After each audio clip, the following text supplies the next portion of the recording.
Ooh, child, she didn't just press play, she set the tone. In this episode of Woo Child, She Did That, we spotlight Yardley Yaya Williams, LA-based DJ, music curator, and co-founder of the Rendezvous. Known for setting the vibe in some of Los Angeles' hottest venues, Yaya shares her journey into DJing, building community through music, and thriving as a woman in a male-dominant industry. This conversation is all about confidence, culture, creativity, and owning your space unapologetically. Woo child, she didn't just play the music, she set the tone. Welcome. What's up, y'all? I am your host, Bo Tally Williams, and woo, child, she did that. Y'all, I am extremely excited about what I'm trying not to get emotional about this one, but I'm extremely excited to have my next guest on. Woo, child, she did that because baby, when I say who this woman is, makes me want to cry because I know her journey, and to watch where she is today, I'm extremely excited and I'm extremely honored to have her on the show. So y'all listen, here we go. All right, get ready, y'all, because the vibes, when I say, are about to really shift, okay? Joining us today is Yardley Yaya Williams, LA-based DJ, music curator, and co-founder of The Rendezvous. Today, we are joined by a woman who doesn't just play music, she curates experiences straight out of Los Angeles, a true vibe setter. Yaya has rocked some of LA's hottest nightlife spots and continues to shape culture through sound, community, and creativity. From underground energy to upscale nightlife, she knows exactly how to read a room and move a crowd. A true curator of sound and culture. She has DJed some of the city's most sought after venues, including Apartment 200, Andy's Continental Club, and Sinners y Santos. I hope I said that right. Sinners and Saints. Yeah. Eight. Did I say that right? Yes. Just to name a few. Her sound, presence, and energy create experiences, not just playlists. At 36, Yaya continues to build community through music, creating spaces where people connect, celebrate, and feel the rhythm in real time. Known for her ability to set the vibe and move the room, Yaya has become a trusted tastemaker in LA's nightlife and music scene. If you've ever been outside in LA and felt the vibe was just right, there's a good chance Yaya was behind it. So please welcome the one and only Yardley Yaya Williams. Thank you so much for having me. Oh man, I'm honored. I'm trying not to get too emotional over here because you know we got history. Yes, we do. Yes, we do. Got a lot of history. So I just want to start with just saying how much I love you and how much I appreciate you. And why is my phone going off in the middle of this? Because this is real, but we're gonna ask, hey, what is it? Siri, please put my phone on do not disturb. Please and thank you.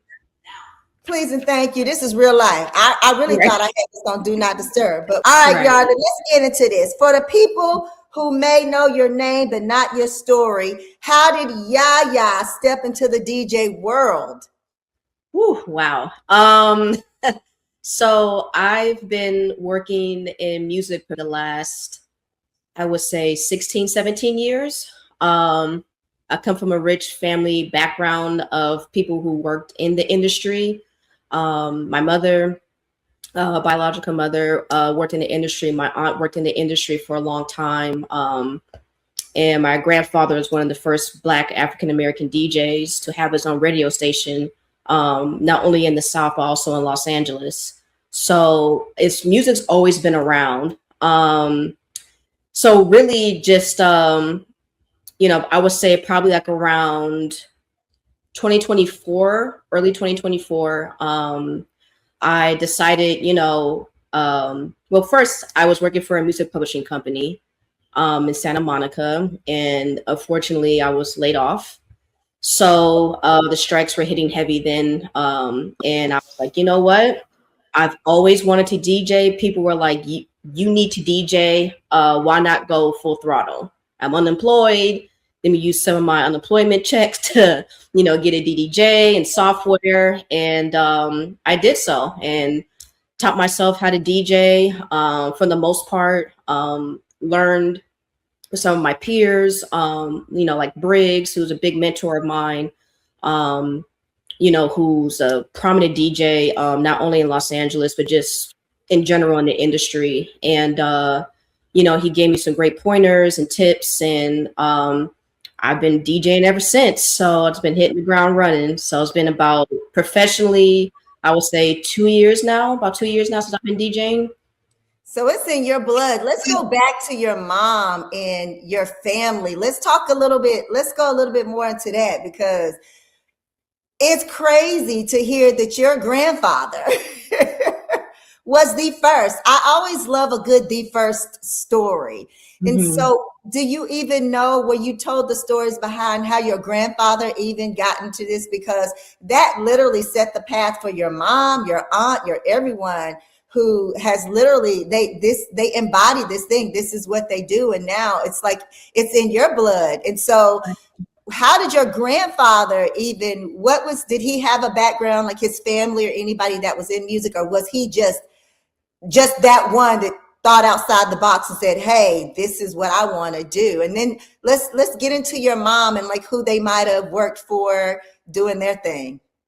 So in terms of my grandfather, I would say, for what I know, he had a big interest in music, and just wanted to be in the industry. I know his side of the family was very influent in Oklahoma City, just in terms of different businesses that they had out there and still do. But he loved music, got into radio, and was just working from there, and he's helped break artists like James Brown and Sammy Davis Jr., Sam Cooke, to name a few. Helped with, the Mission Impossible score. I mean, I can go on and on, but this is based off what I know. I know it's a lot of history of my grandfather, but yeah. And then I never got the chance to meet him. He passed.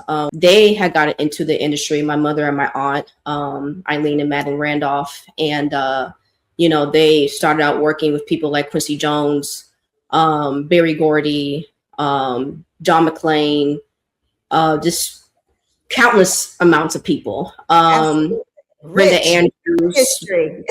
Yeah, very rich history. Brenda Andrews was a dear family friend, and they worked on more of the A&R side of things. My mom was in publishing, and my aunt Madeline was VP of A&R for MCA. So she helped sign, like Brandy and B2K and Immature, Mike Dean, to name a few. And so growing up, I always would, run around the office being a kid and, just being around everything. And at the time when I was younger, I wasn't really necessarily wanting to be in music. I was, two fathers, daddy's girl. I wanted to play basketball. So yeah.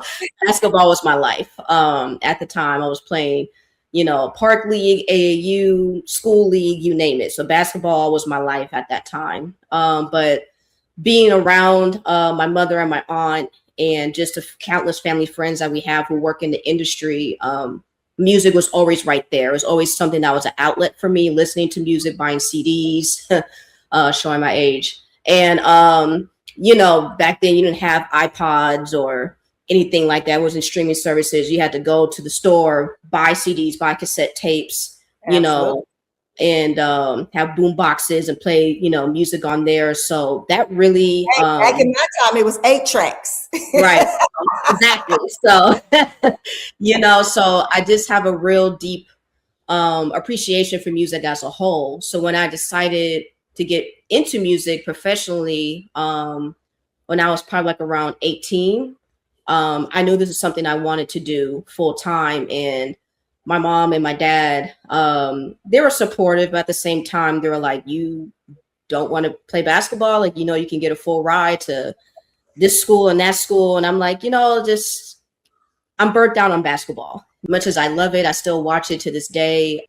Music, which is something that just pulled at my heartstrings. So yeah, I started working. I interned for Lenny Stewart, who's a prominent, songwriter, producer.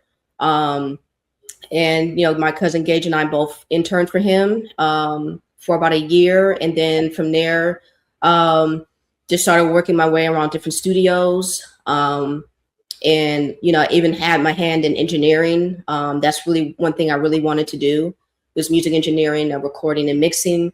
So I dibbled and dabbled in that and had the opportunity to, work with a few artists, including my cousin Gage, who's an amazing, incredible music producer, songwriter, amazing. So he released a project called Nocturnal around, I would say, 2022. And he needed my assistance on it, project manager, and on the publishing side of things. So I would help collect the split sheets, the songwriter sheets, who's getting what percentage, blah, blah, blah, what's your PRO and everything like that. PRO is like for people who don't know, it's basically like your performance rights organization. So you're with ASCAP, BMI, CSAC, etc. So I was helping on that end. So I was really more behind the scenes. And then from there, I had the opportunity to work into sync licensing with my god sister, Amina Gant, who's worked on countless projects with Ava DuVernay, etc. And so I had the opportunity to work under her, and she taught me so much when it comes to contracts, even just communicating with people. And that's how I really got the love for music curation, was because with sync licensing, for those who don't know, you're helping choose and select songs for different movies and TV shows, commercials, etc. And so they will give you a pitch, like an email, like, hey, Nike's looking for up-tempo, upbeat music, for a commercial, 30 seconds. We need something vibrant, world sounding, or, whatever it is. So we would be on the hunt to find that song and pitch it to them. And, the rest is history. They like it, they'll contract it, blah, blah, blah, put it into their commercials. So I've always worked in music. So that's always something that I've always done. And from there, got me into really wanting to learn how to DJ. It's amazing to know that your family is so enriched in the culture of music, right? And that it has now trickled down to you. Yeah, I heard you were a pretty smooth basketball player, and that you could have went probably anywhere you wanted to go. But it's really exciting to see what you are doing with music and the vibes and the feels that you are giving everyone. When did you realize? When was the first time you realized that you really good at this? When did you have that moment like, I'm good at this? Like, woo, child. It's me. Right, woo, child. Yeah. So I would say maybe about 2023, 2024, before I actually really learned how to DJ in terms of using the controller. My best friend Alicia and I, who I co-founded Rendezvous with, we would go to each other's homes, apartments, and at the time we were living in the same complex. So I'll go downstairs to her apartment, or she'll come upstairs to ours, and we'll just vibe. We'll play music and, just have a cocktail, mocktail, whatever it is, have some snacks and just chill and just play music. She's exceptional piano player. And she loves music like I do. So, we'll just vibe, and people will just be like, you know what? People will come over and we'll have, gatherings, what have you. And they'll just be like, yeah, like, you should DJ. Like, you should really, like, you're DJing, like, without DJing, like, you really need to, like, actually do this for real, for real. So I'm like, yeah, okay, whatever. I'm still working in publishing at the time. And when I got laid off, it was like, okay, like, full throttle, like, F it. Like, what do I have to lose? So let me do it. And that's how I started DJing. And with the Rendezvous, we started at a bistro restaurant named Strata. Okay. And I would have a YouTube playlist, but I would have the YouTube playlist where it was by BPM. So every song was like synced accordingly. So it sounded like someone was DJing, but I was on the turntable. So, patrons and people who are coming to the restaurant were like, well, who's the DJ? And I'm like, it's me, but I'm just playing the playlist. They're like, no, learn how to DJ. Yeah. So yeah, when I got my first gig at Sinners and Saints downtown, I opened, and I was completely nervous. I was like, oh God, like, what am I doing? Like, just, I'm not a DJ. I just like to play music, like, blah, blah, blah, all the things. And, I saw my peers, like, just looking at me doing certain transitions and stuff. They're like, oh, like, okay, like, oh, you really know, she knows what she doing. Like, in the club, like, hey, I'm like, okay, this is something. And I did like a 45-minute set that night, and I just felt, even though I was so nervous afterwards, I felt so good. I was proud of myself. And that's when I knew, like, okay, like, this can be something, So ever since then, like, my brother Gage, he gifted me a small DJ that he had, and he wasn't using it. He's like, here, just learn. And I downloaded the Serato software, and I just started learning ever since, and going to different functions that my brother Gage and Briggs would throw. They have a party management team by the name of the Deep End. So at the time, they were at the Ace Hotel downtown, the Delphi, starting to be at Apartment 200. So I would just go to these parties just to really hear the DJ sets, like study transitions, what they're playing, top, middle, or bottom of a party, how's it flow. So I really, I wasn't just going to party, I was going to study. So I said, if I'm going to do this, I'm going to take it seriously and really just, absorb everything, and study what they're doing, study, Briggs when he DJs, and just how they, curate a party. So really that's how you learn. When you study, you have to be around the things that you inspire to be, right? You can't go hang out with the trash man. Nothing against the trash man who just wants to, pick up the trash. He's not interested in music. Right. You got to hang around the people who are doing the things that you are doing in order to be successful. And you know that you love something when it makes you nervous. When you're supposed to be, this is it, when it makes you nervous.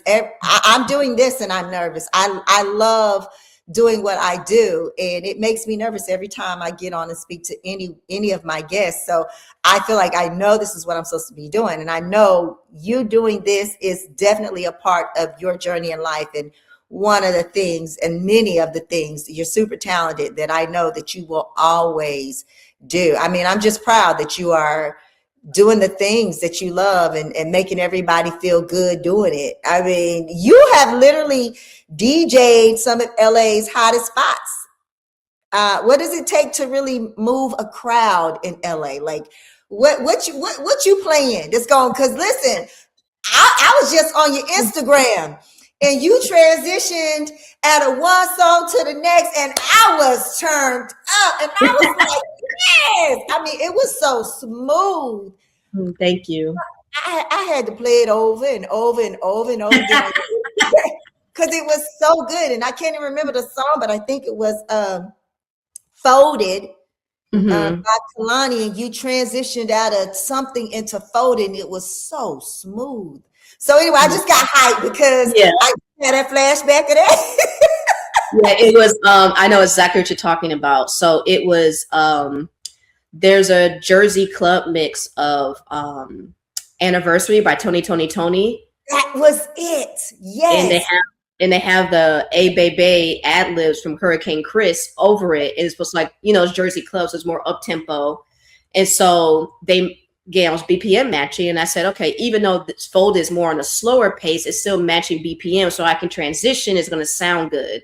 So I transitioned, and then the whole party was like, "Oh my god!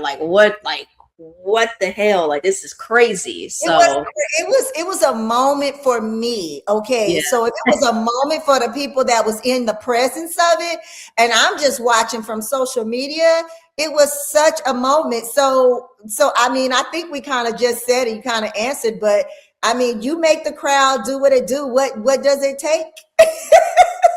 So, with LA nightlife, now it's a bit tricky. You have certain spots that just that it's going to be popping, the music's going to be good, energy is going to be right, but for the most part, LA is a lot of like club culture, and which is nothing wrong with that. You like going to the club, doing your thing, whatever, but as you know, like with club culture, it's like bottles and buying sections, and which is great, but it takes the allure and the fun out of just partying, and it's so bent on just, if you don't have a bottle or a section, like, you're not having a good time. So with my best friend E and I starting the Rendezvous, we're like, listen, we want to blur the lines a bit. We want to have something that, yes, you can sit, have a drink. If you want to have bottle service, you can, but we want people to be in the room, having a good time. Even if you came by yourself, you're leaving out with new people that you met. You know what I mean? It's just great energy. It's an inclusive space. So with that, it's just, it's tricky. But with us, with the Rendezvous, we're really keen on making sure that we play everything top to bottom, whether it's R&B, top 40, underground stuff, edits, mashups, Afrobeat, reggae, whatever it is. You're hearing just a plethora of different genres of music or subgenres of music. So it's not just like ratchet music, or it's not just R&B. It's a blend of everything, and that everyone can, have fun. So yeah, like, really, how I like to start a party is just playing stuff that people can kind of two-step to. You're kind of getting in, you want to get a drink, you're vibing out, you're kind of filling out the space. So I'm going to play stuff that's like, okay, I can play, I could play something like a little R&B-ish, or like 90s R&B. I could play Stilo SWV, or What's Up, Donnell Jones, Left Eye. And it's like, okay, I'm vibing, and right, but it's going to get you like, okay. And then I can ease into the more like club stuff, and get people at their seats. So it's really just kind of like reading the room, honestly. So basically, you really telling a story when you playing your music, because it sounds like it's a whole story going on. Like, I feel like you know how to read the room and know what to give the room, right? Yeah. So do you feel like as a music curator, you sound very intentional with what you're doing, like, and I guess, is the sound storytelling for you? Yes. Is that okay? Yeah, it is, because it's just anybody can go into a club, honestly, and know how to DJ, you know how to do the scratches and all that type of stuff, be fancy with it. But if you don't know sonically just how to let a party just flow, everything's going to be choppy. And one thing with me, when I go out, even before I was DJing, I was always big on the DJs, how the party is flowing. So if you're playing, a ratchet song, and then you're playing something else that's not aligning with the energy, it throws everything off, and people are like, okay, well, what's going on? So I'm very intentional when it comes to DJing that way. Sonically, I'm very big on sonics, and you know, E and I with the Rendezvous were very much like, okay, we'll always curate music together. So we'll pull songs, we'll be like, this will be good for this time slot for, the Rendezvous during this time when people are coming in, or when, the club's getting, a little packed and people want to start getting, rowdy, or start dancing and stuff like that. So we're very intentional when it comes to the music selection and curation. I love that. Let's talk a little bit more about the Rendezvous. Like, what was the main vision? I know you kind of touched on it a little bit, but what was the vision behind creating this space? So, as I said earlier, the Rendezvous was started with my best friend Alicia, E, and I being at each other's homes, playing music. It turned into people being like, this needs to be a thing. And so there was a restaurant, like I mentioned earlier, Strata, that we would frequent all the time. Amazing staff, amazing, food and drinks, but the music was just not on par. We're like, this music's off, like it's not giving. So, we asked the owner, who was a good friend at the time, like, hey, can we just put on like one of our phones and just put like a playlist on? He's like, yeah, sure. Did that one night. People loved it, so much so that we technically had a residency with them. So that was like our first residency with the Rendezvous. And yeah, like we were there for a few months, and unfortunately Strata is closed now, but that was like our first residency. And that's when we were like, okay, you know what? We have something here with the Rendezvous.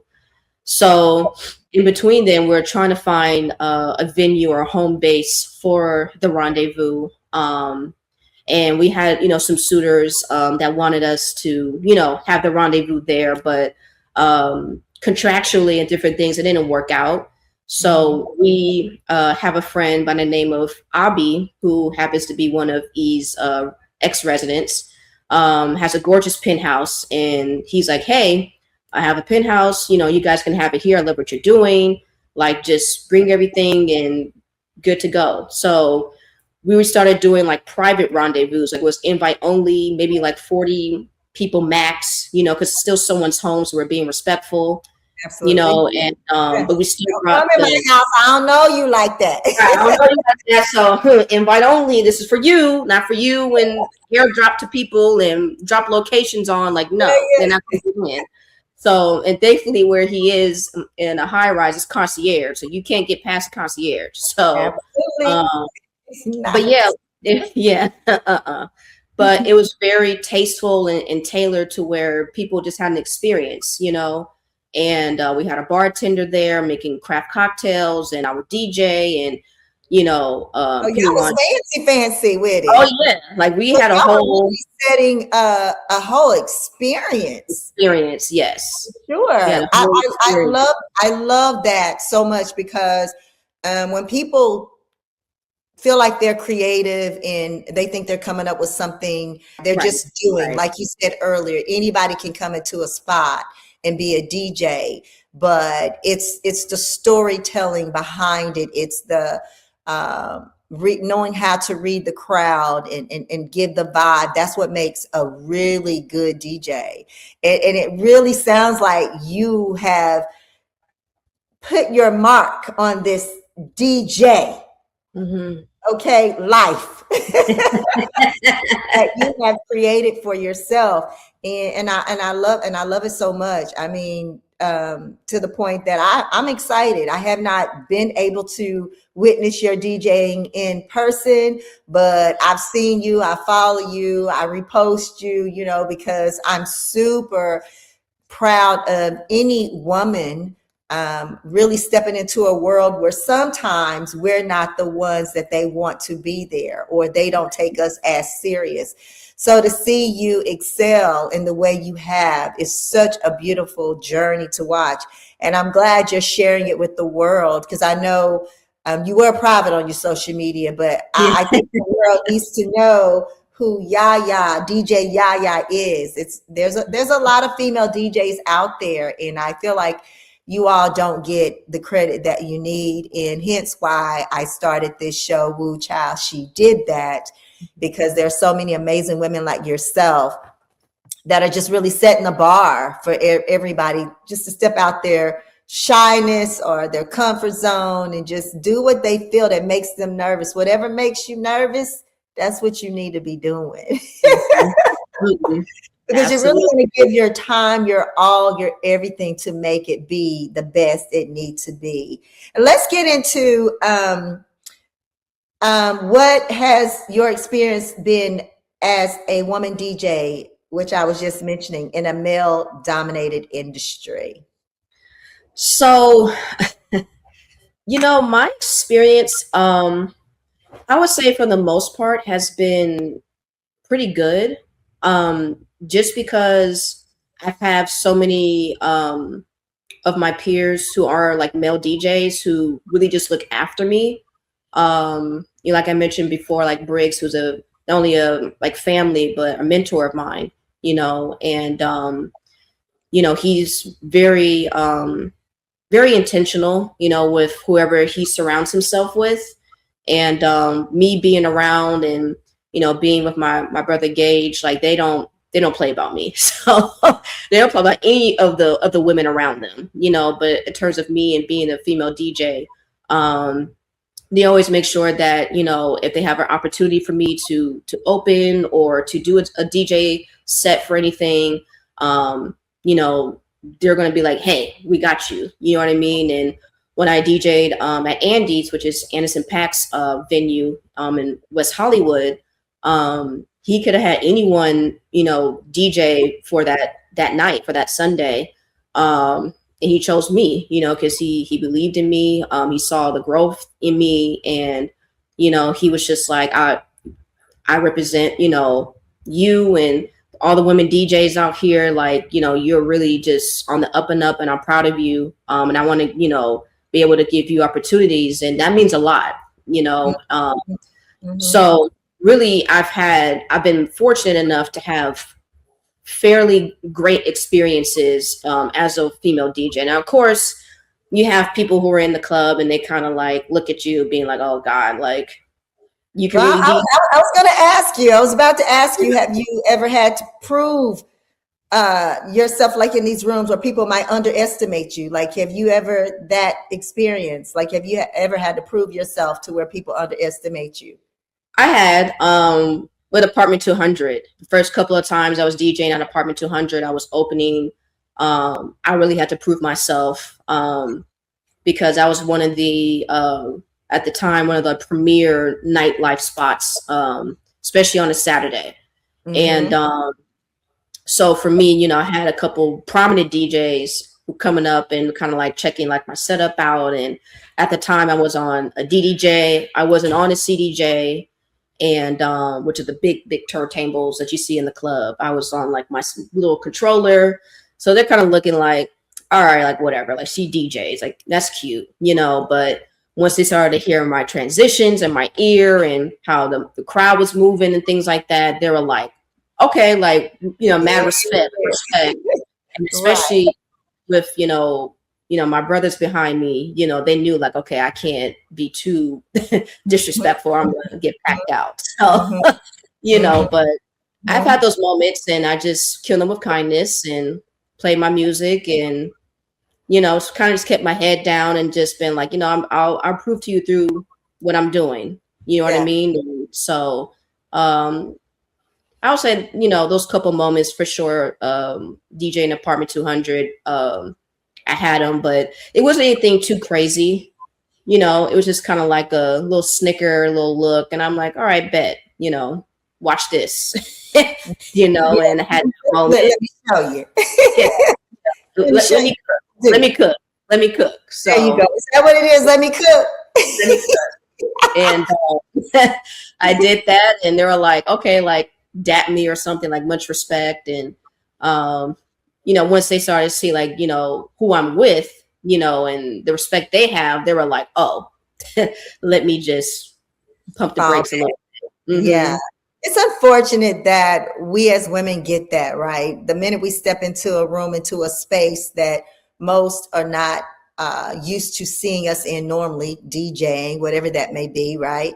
That we are automatically greeted with some type of reserve Right. versus with open arms. And we Right. are always having to prove ourselves to everyone to be taken serious. And I love the fact that your nervousness has made you do all the things that you have done, right? Because I think without it, you would not even do it, right? Because I think nervousness drives the fear away. It drives the doubt away. It makes you want to, like, all right, okay, it's this this thing in you that just makes you want to go. So I'm proud that you haven't had that many adversities, but I'm also proud that you have, because you've had some, because all you do is learn from that, and then you know how to handle it, and then you know how to handle people, whether with a long wooden spoon or a short one, or they either there for a reason, season, or lifetime, whatever that may be for you. But I'm glad that you I feel like in life you have to experience something in what you want to do, right? Absolutely. Does it make sense? Because if you're doing it and you're doing it with no hiccups, you think you're doing it the right way until you get on this level and you realize, wait a minute, okay, that's not how this really goes. Because some people just feel like their way is the right way because they've had no adversity at all. No, it's not, actually. I think falling and having to get back up again definitely builds character and strength and resilience. And so just you having a hiccup or somebody not really believing that you can do what the heck you know how to do, it only makes you stronger. It only makes you go harder. It only makes you like, sit down somewhere. I got this. For me, it's like motivational, Absolutely. because it's like, what they say, make your haters your motivators. Exactly. It makes me, it motivates me. It humbles me in a way to where I can, go back to the drawing board and see like, okay, like what can I do differently, or what can I improve on? And, I never want to be a person, regardless of how successful I am, and how I get, in terms of my success, to be content. Feel like, oh, I've done it all, or I can stop doing this routine or regime. Like I really just want to continue to be a student. And so for me, when I have those moments of like, oh, I could have done that better, or that transition was off, or maybe I could have done this a little bit differently, it motivates me, and I go back to the drawing board, and really I go back to my basketball roots, and I treat it like game tape. So I record my sets, and I treat it like game tape. You said that. I treat it like game tape, and I'll listen to it. And I'm like, okay, I could have done that differently, or I could have cut this song a little bit shorter to transition into here. And so I use everything as a learning tool, and just to be better, and make sure that when I'm DJing, not only am I'm having a good time, but everyone's having a good time, and it's a seamless situation sonically. And that's why you DJ Yaya, baby. Okay. Period. Okay, with a period. With the period. It's just amazing how you the discipline, right? And so I come from a sports family myself, so do you. And I always equate everything to sports in some way, because that was my biggest form of discipline for me in my life, and what allows me to do the things that I do. It was my discipline back then for sports is way different than it is now. But it was enlightening to hear you go back. You took how basketball made you, how you got to watch film, and how you have to do all these things, and how you put that in with DJing. It's just a beautiful thing. And I love that, because I do that in my life. So when you said that, I was like, man, I do the same thing. I go back to like my cheerleader days, my track days, and I think about what I was doing, my coaches, and the things that was said, and the discipline I had to have. in order to do any of this. Even for me to start this podcast, I equate my sports to all of this stuff to get me on track, right? So I love that about you. I love that too, because I'm the same way. What advice would you give women who want to step into DJing or music curation? Oh, honestly, go for it. You really have to have, that mentality, like I'm going to do it. For me, I was in a situation to where my back was against the wall, and I was just like, this is the perfect opportunity for me to do so. But really just go for it. Never give up. Like, believe in yourself. I know it's a little cliche and corny, but it's true. It's real. It's true. It's real. It's raw. It's honest. Like, you're going to have those moments where you're like, what the hell am I doing? I don't know what I'm doing. How am I going to get in these spaces? And, really, it just comes down to just taking action, regardless of if it's perfect or not. Nothing's perfect, but, we all have that vision in our mind of something being a certain way, and, like the saying goes, you make plans and God laughs, it's like, sometimes it's like, yeah, but in those moments, you realize like, hey, I took action on doing this, or I took action on reaching out to this promoter or this person who owns a venue or whatever. And regardless of where this goes, like, I'm proud of myself, and I had to have those moments with myself, because I'm so particular, and I'm so, I'm a little hard on myself, and I try not to be,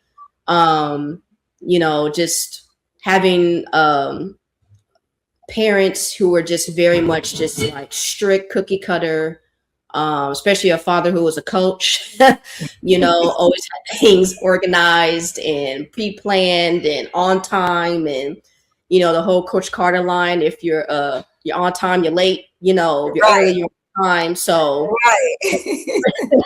so I very much have that mentality, but I would just say, just go for it. Don't give up, believe in yourself, practice. And honestly, it's go outside, mingle, network with people that, you respect, that you trust. Even someone that you don't know, just take a risk, and you don't know where that will lead to, so yeah, that's what I would say.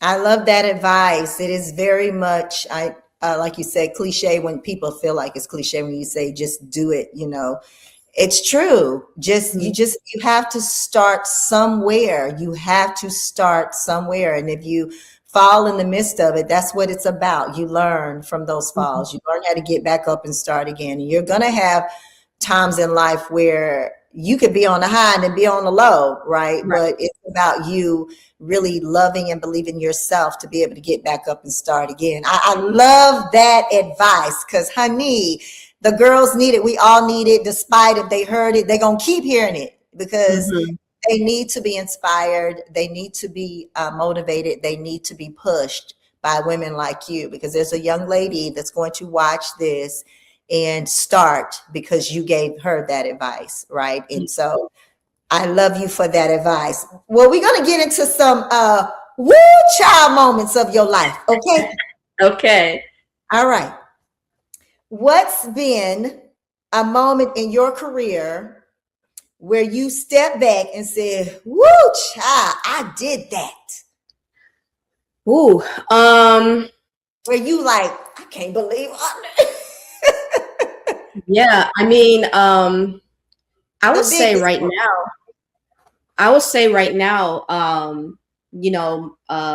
my best friend E and I, the Rendezvous has a second residency. So we have a second residency, yes. And we're starting tonight. Is that something, wait a minute, is that an exclusive? Yes, it is. It's exclusive. That's an exclusive. Yeah. So right. So not only do we have our residency at the association downtown on every other Sunday, we have a new residency every Friday at the Astor. which is a beautiful rooftop establishment. They're also a members only club as well. So their rooftop is Artist gorgeous. VIP. Baby, wait, Yeah. can the people hold on, Yaya. Let's back up. Anybody can come. Anybody to come. Okay, I was gonna say, let's clear this up. Can anybody the rooftop? your stuff is VIP and private, and all of us ain't VIP around here. No, yeah, everybody's VIP. That's the thing. We treat everybody like VIP. You know. Okay, there we go. Everybody's like VIP. That's the point of the rendezvous. We all VIP. Yes. We're all, you know what I mean? We all important. You know, in the club. When you said that, I was like, hold on, I can't get in. No, you can. You can't get in, Craig. All right. No, the rooftop you can get in. So rooftop, they have a gorgeous restaurant, Lemon Grove, amazing food, cocktails. The rooftop is huge. It's gorgeous. Okay, we're going to be there every Friday from 7 to 11 starting tonight. So happy about that one. Working. Yeah, after this, she's working. So that's a moment right there. That's a child, because we've been working on this one for a minute and we have to keep it on the hush hush. Exactly. So we finally got that confirmation text and email. We were like, let's go. Like, let's go. Okay, we're gosh. I'm clapping because that's awesome. I love the fact that these things are literally coming to you, right? Because if you work hard, then you can eventually play hard, right? But the fact that you are continuing to do the things you love and not just literally sleep on it, like you got to have your rest, but you know what I mean? Like just sit still and not do nothing with it. And all these things are coming to fruition. That's amazing to me. Okay. So what's a night, a set or reaction from the crowd that still sticks with you? Like when you was doing your thing, what reaction from the crowd? I know we talked about one that got me and I was just on social media. Right. So. I would say, man, there's been a few, but there was a party that I closed. I did a closing set at Apartment 200. It was actually a queer event, a lesbian event. Our great friend Valerie, she does an event in the summertime and called Outside, emphasis on the out. So I think that was great because I was nervous. That was one of my first closing sets that I've done, especially at Apartment 200. And I just was like, you know what, like, I'm just gonna go out there and just do my thing. And there's actual like clips and stuff on like my social media, and the crowd is just going crazy. Like I had certain transitions and things like that, and people were just going crazy. And the beautiful part about that was not only was there, you know, queer women or queer people in space, but you know, I had my homies in there, you know, who were, you know, straight and allies and things of that nature, but they're having a great time. Like everyone's just having a good time. Doesn't matter if you're straight, lesbian, gay, doesn't matter in between. Everyone was just vibing, having a great time. And that's what music does. That's what music do. It has no boundaries. It has no what's the word I'm looking for? It's not prejudice, right? Like music isn't. It's baby. Oh, no. I just got excited. That was one of them. So that was that moment. That was that moment because I had a transition to where I played Waka Flocka's "Oh Let's Do It," and I transitioned. And I transitioned into the Lil Wayne. "Oh Let's Do It" from his mixtape "No Ceilings." Oh, wow. Okay. So I hear it already. Yeah. People were like, oh, like, okay. And it just went crazy. So you be doing it. That's I cannot wait to get to LA. Please. My husband's born and raised in LA. I can't wait to get to that so we can come and be at the rendezvous, wherever you are. I cannot wait to be there. So here you are at 36. And how do you feel you've grown? Like not just as a DJ, but as a woman and as a creative? I feel like I've grown a lot, especially just emotionally and spiritually. I take my spiritual practice and faith very serious. I grew up Buddhist. So for me, it's something that I really center everything around, including my DJing, just not taking anything for granted, taking action on things that I want to see happen, and, just praying for others, just exuding kindness. So I think I've grown in that element of just really my spiritual faith, and also to just being more vocal. Growing up, I had a tendency to be very shy. Like you said, my social media was private for years, up until maybe a couple years ago when I started DJing. Yeah. And even then, I'm really learning more to be more in the social media space to where I can make it my own, and not feel, I guess you could say, overwhelmed to do certain content or certain things that, is a bit redundant on TikTok or Instagram, what have you. Really making it more music forward. Like I love style. Like I love to dress well. Like I tell people all the time, like if I wasn't in music, I'll definitely be in styling or being a stylist. So implementing that more and just growing that way so people can know me more, aside of just being a DJ. Also just being a newlywed and being married. Yes. I Yes. have the honor and the privilege of being at your wedding. And there was a time. So A beautiful time, an thank you. amazing venue. Everything was just beautiful. Like I just looked at the photos the other day, just Mhm. emotional, you know how I Right. am. But Right. yeah, Yeah. So congrats on that. that's on that, honey. And, being married and, growing with my wife, and just as an adult, I'm 36. I'm not a child anymore. I'm not, yes, I'm young. I'm a young adult, but I'm getting up there in age to the point where it's like I'm really an adult, and no more playtime. You know what I mean? So really just taking more accountability and responsibility as a wife, as a daughter, as someone who was a creative, a businesswoman, and just really putting my best foot forward, and um, just not taking anything for granted, being more vocal, like I said, and just taking opportunities by the horns and just going for it, and yeah, that I will say that for sure. Well, you sound like a woman who is definitely walking in her purpose. You sound like a woman who is understanding her purpose and living her purpose. And I love that because, excuse me, because everyone don't get to figure out their purpose. And it Right. really sounds like you are finding yours in making it your thing. I try to tell all my children, find your gift. Mm-hmm.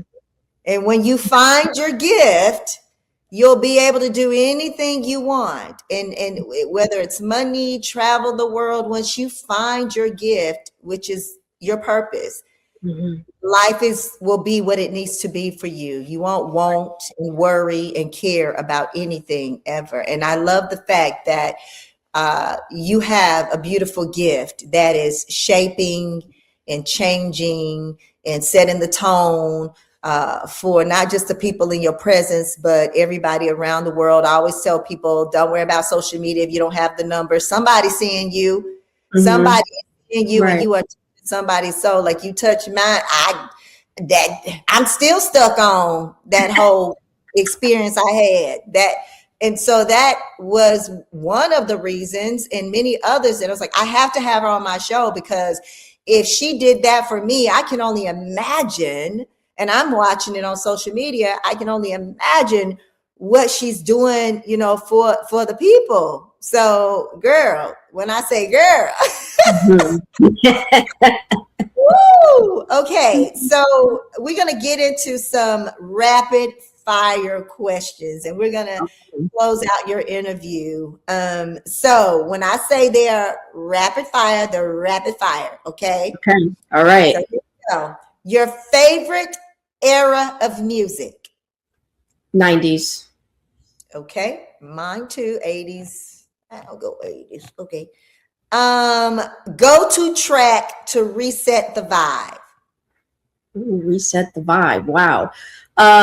Depending. So if it's more on the up and up, you know, I would say, wow. I know it's supposed to be rapid fire, but Okay, it's okay. I'm gonna say Rude 03 Greedo. That's like a LA song out here. So that's kind of like a vibe setter. It's like something that you can go up with, you know, getting kind of like more the ratchet, if you will. I gotta look that. You gotta send me that. I need to hear that. Yeah, Rude 03 Greedo. All the LA people know. LA people know Rude 03 Greedo. Or you can't go wrong with it, like Kendrick. You know, his last album, you know, he has great songs on there. So can't go wrong with Kendrick either. Yeah. Absolutely, you can't. Okay.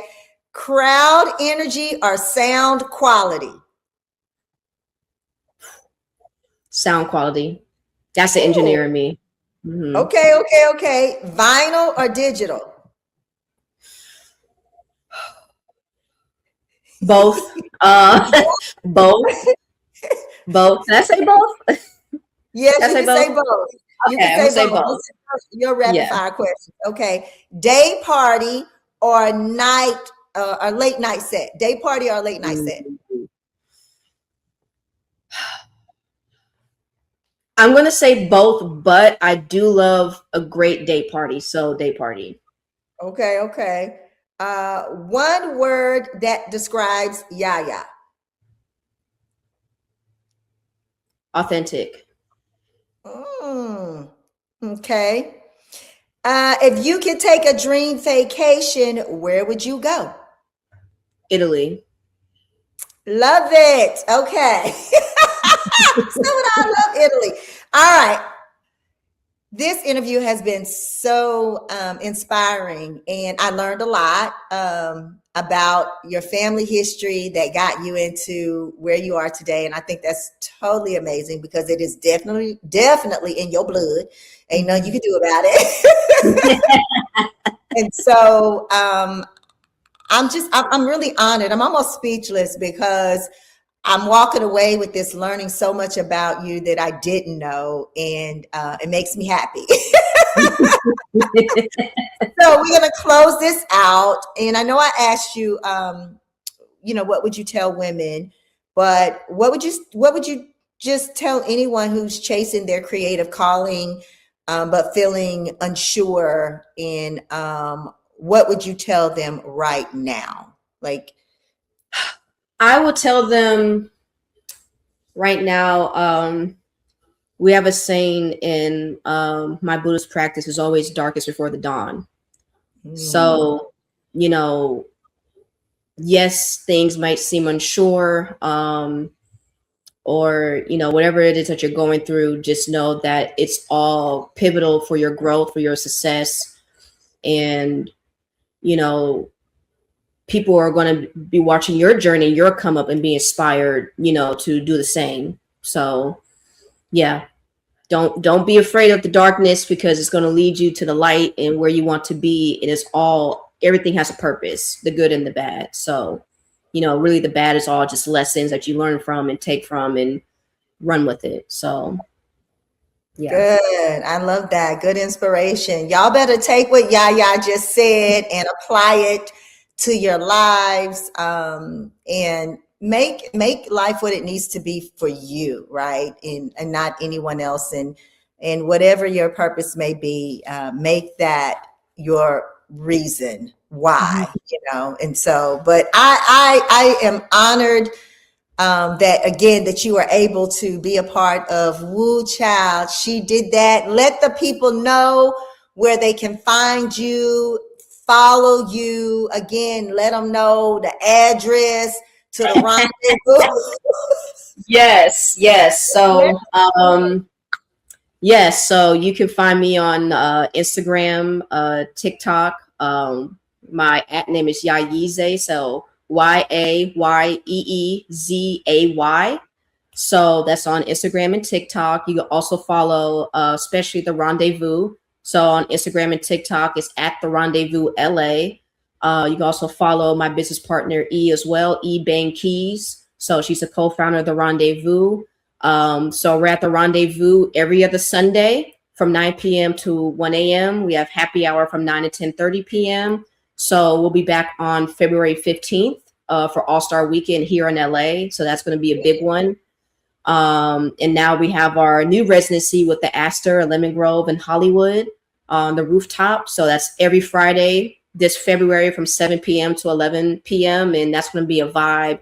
More just R&B focused, oldies, Afro beats, dance hall. So, have some bites, have a drink, vibe, and, soak in the Hollywood skyline. And so that's where you can find us, and super excited to be on this podcast with you. I mean, I want to give you your flowers, because I've seen how hard you work and how consistent you are, and just how much you inspire not only me, but countless women really globally. And I'm so happy that I'm a part of this and want to continue to be a part of this. And so thank you so much. Thank you. You are so welcome. So I didn't want to tell the audience, but I'm about to tell the audience. Okay. Y'all need to know this is my daughter.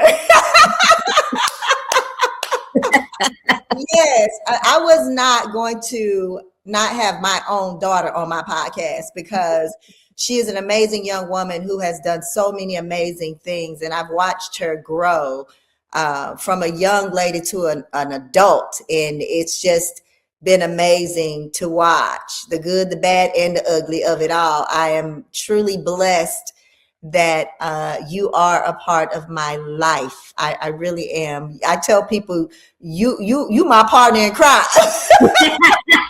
Like when I want to turn up, I know I can turn up with Yardley. Now the rest I'm sure maybe not, but this one right here, I know me and her can act the fool together. So right. I love you so much. I am so proud of you. You have no clue how proud I am. Y'all, please go follow my baby. Y'all know, y'all seen me share her stuff, and go follow her, support her. If you're ever in the LA area, please show up and show out for her. As much as she share, I will try to share. Yardley, I'm so proud of you. Thank you for being a part of my show. And I'm going to need everybody together to come to say, woo, child, she did that. I love you. I love you so much. I love you too. Thank you, baby. Thank you. Thank you for tuning in to Woo Child, She Did That with host Whew Chileee Williams. Make sure you subscribe to her YouTube channel, listen, like, and follow her on Spotify. You can purchase her book, Fit and Fierce, A Journey to Wellness, on www.bofitt.com and Amazon. Woo child, she did that.